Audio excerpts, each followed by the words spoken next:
Salam damai sejahtera saudara-saudariku, berkah dalam.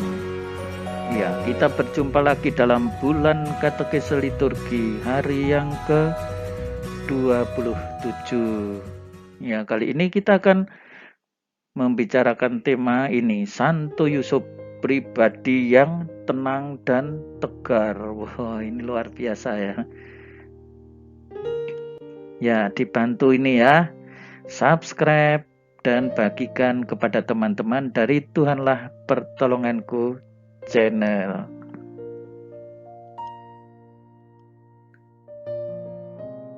Nah, ini patung Santo Yusuf tidur. Ya, tidak biasa ya kita melihat patung Yusuf tidur ini. Nah, Paus Fransiskus memperkenalkan ini patung Santo Yusuf tidur. Saya sangat mencintai Santo Yusuf. Dia adalah pribadi yang tenang dan tegar. Oh, ada kelanjutannya ya, titik-titik ini. Bahkan ketika tidur dia menjaga gereja. Oh, coba ini Santo Yusuf saat tidur pun diyakini menjaga gereja. Dulu menjaga Ibu Maria dan Yesus, sekarang menjaga gereja.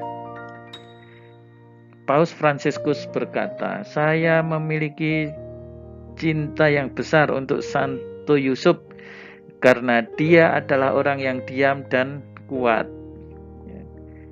Jangan dikira dia diam ya, terus lemah dianggapnya. Ternyata dia adalah orang yang mempunyai kepribadian kuat. Ini menurut Paus Fransiskus.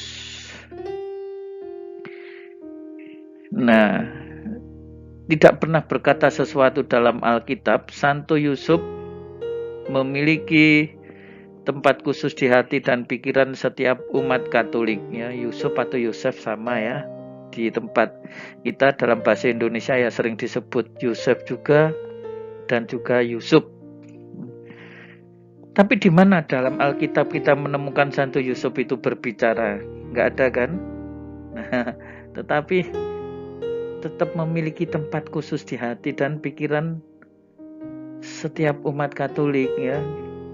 Dia adalah ayah yang baik ya, ayah yang penuh kasih, penuh perhatian, ya, orang yang adil, ya, taat kepada Tuhan dengan kepercayaan yang teguh pada pemeliharaan dan bimbingan Tuhan.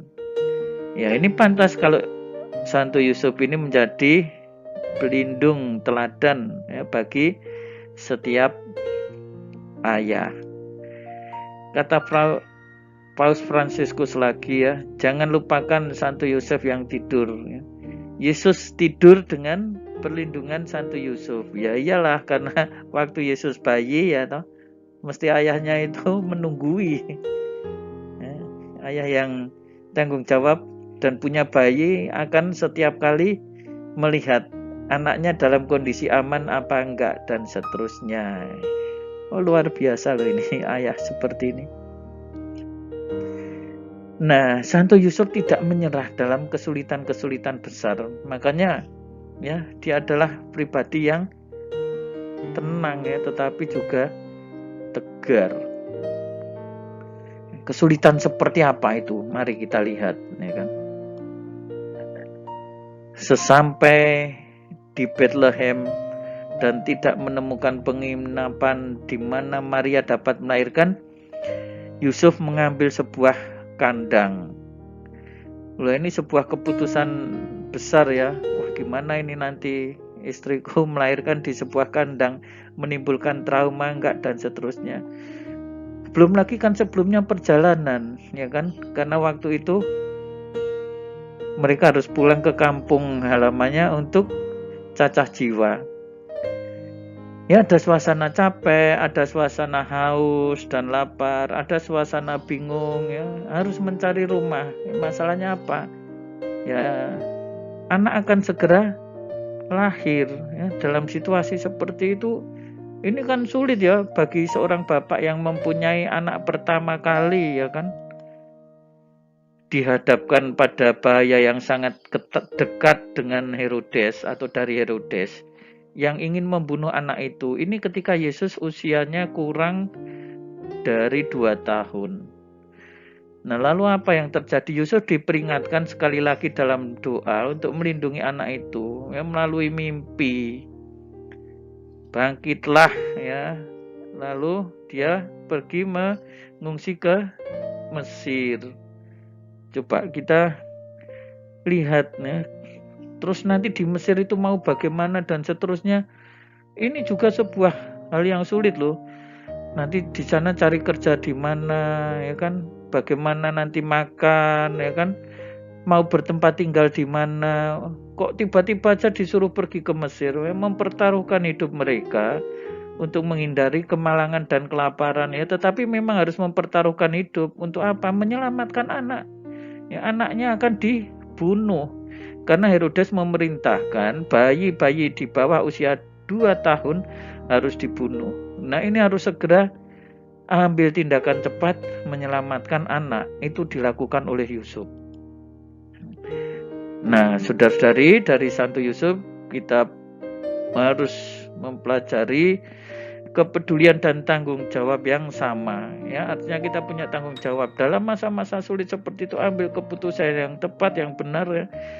Kita harus belajar untuk mencintai anak dan ibu ya, maksudnya kita ini terutama para bapak ya, untuk mencintai sakramen di dalam gereja dan kasih amal ya, karena Santo Yusuf hidup dari doa dan dia punya kasih untuk mencintai gereja yang miskin. Maka di sini disebut kita, tidak hanya para bapak ya. Baik saudara-saudari yang terkasih, itu sedikit renungan kita teladani Santo Yusuf yang tenang namun tegar, kokoh hatinya. Tuhan Yesus memberkati, berkah dalam ya. Mohon dibantu ini share, subscribe dari Tuhanlah Pertolonganku channel.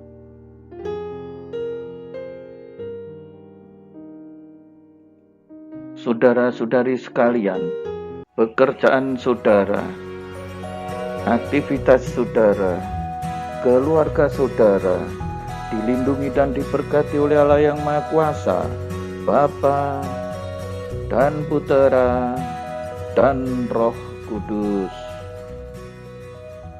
Amin.